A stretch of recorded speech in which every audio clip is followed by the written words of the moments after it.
I really find it troubling when I hear during this time of trial individuals saying that we're fighting with an invisible enemy and later we will win the battle. I'm hearing similar words on a regular basis from politicians and country leaders.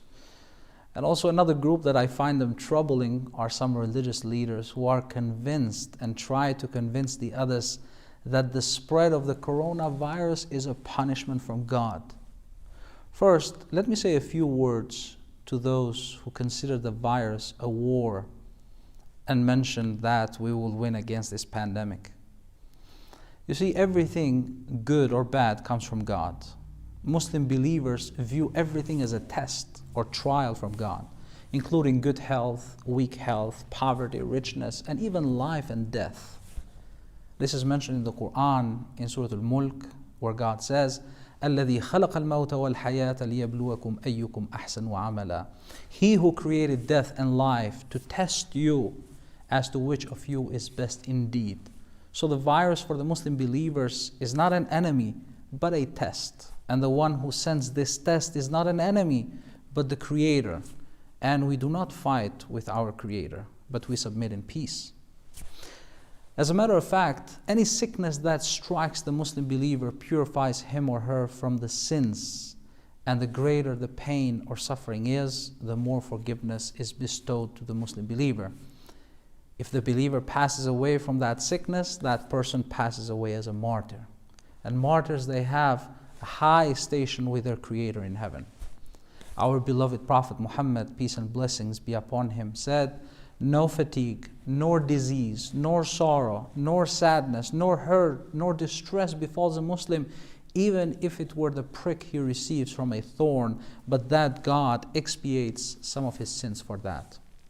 Because the believer is not in a war, nor in a loss during the time of hardship or sickness, but gets purified and gains forgiveness from God, he or she is instructed to be patient during the time of hardship and not to panic, nor revolt against the destiny.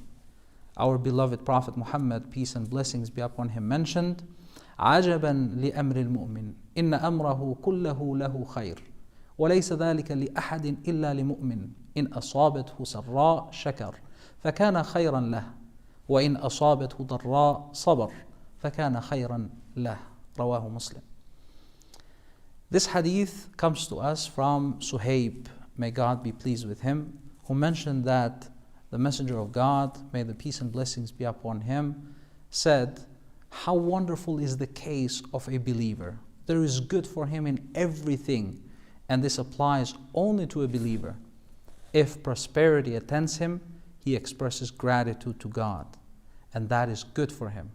And if adversity befalls him, he endures it patiently, and that is better for him. Saying all of this, I'm not advising in no way to people not to take their precautious steps. What I'm advocating is to do our homework and then rely on God. Now, let me get to those who are convinced and try to convince the others that the spread of this virus is a punishment from God. I have a simple question. Based on what criteria you are convinced for making such a claim?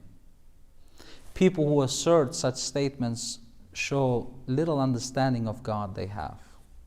They pretend to know what God's plans are. Now, I'm not ruling out the possibility that it could be a punishment for some, but at the same time, I know enough to say that I don't know what God intends all the time when He sends diseases, or takes away a soul, or decreases the sustenance for someone. Nonetheless, I believe that there are many great signs and lessons we can learn from times like this one. The problem with individuals who rush and speak their mind without thinking is that they are used to have always answers on the tip of their tongues. And even during the times they are supposed to reflect and slow down and not necessarily determine matters, they rush with their superficial thoughts One of the reasons could be that they want to show that they know, or perhaps they're used to condemn constantly so much that opportunities like these are great occasions for them to manifest their condemnation. I would encourage anyone who has such tendencies to stop making such claims. It should be sufficient for one to contemplate a little on the Quranic verse where Almighty God mentions, قُلْ إِنَّمَا حَرَّمَ رَبِّيَ الْفَوَاحِشِ وَأَن تَقُولُوا عَلَى اللَّهِ مَا لَا تَعْلَمُونَ. So it's a verse that I mentioned only the beginning and the last part, which says, say, the things that my Lord has indeed forbidden are the great evil sins. And it goes on with the list. And in that list is also saying things about saying things about God which you have no knowledge.